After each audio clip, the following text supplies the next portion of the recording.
Bismillahirrahmanirrahim. Lecture of Chemistry for 9th class. Today we will start chapter number 7, that is Electrochemistry. So students, आज हम chapter number 7 start करेंगे जो कि हमारे पास है इलेक्ट्रोकेमिस्ट्री। आज हम इलेक्ट्रोकेमिस्ट्री का इंट्रोडक्शन पढ़ेंगे।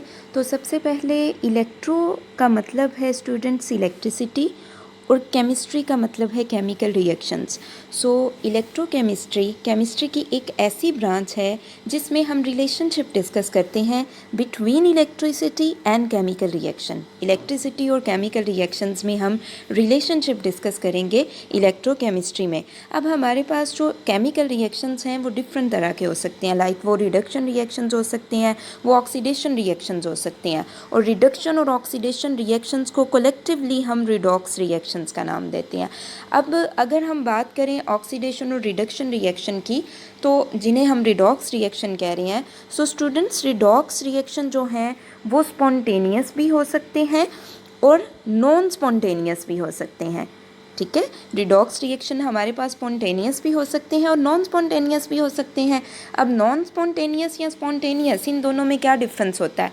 सो स्पॉन्टेनियस ऐसे रिएक्शंस होते हैं जो खुद ब खुद होते हैं, जिनके लिए हमें किसी एक्सटर्नल एड की, किसी एक्सटर्नल फोर्स की ज़रूरत नहीं होती, जो खुद ब खुद नेचर में प्रोसीड करते हैं, उन्हें हम स्पॉन्टेनियस रिएक्शंस कहते हैं।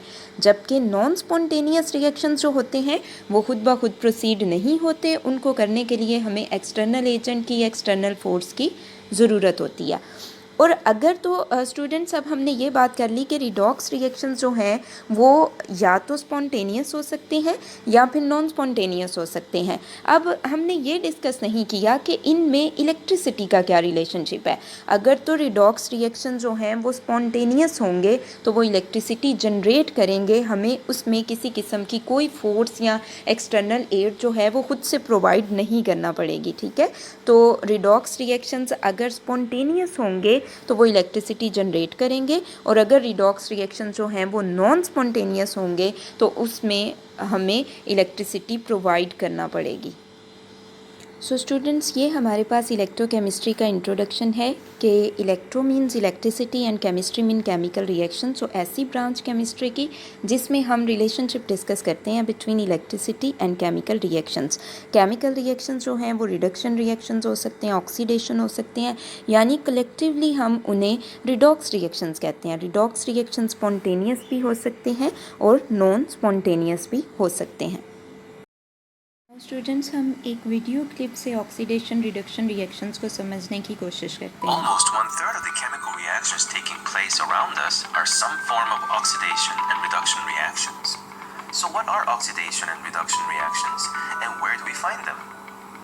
In the 1700s, the word oxidation originally meant a reaction with oxygen, where oxygen was added to a compound.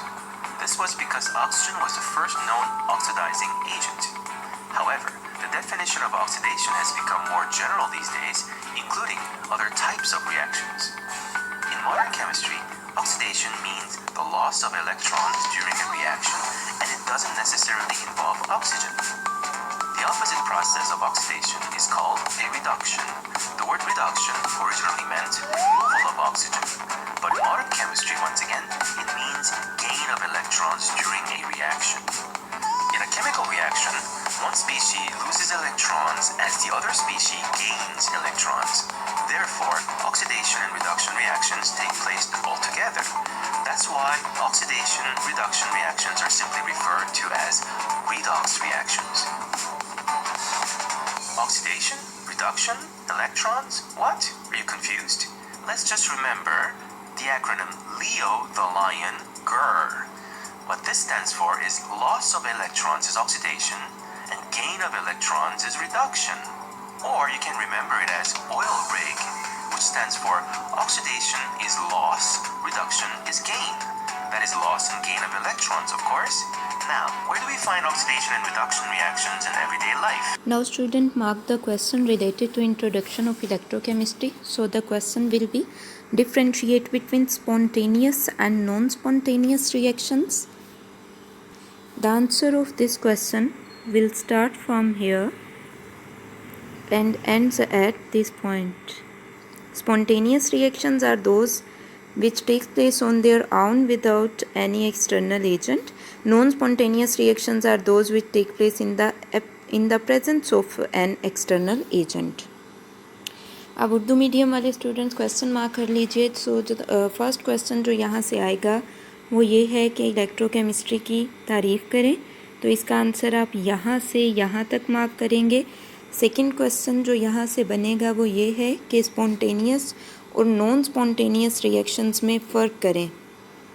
तो इसका आंसर आप यहाँ से यहाँ तक मार्क करेंगे.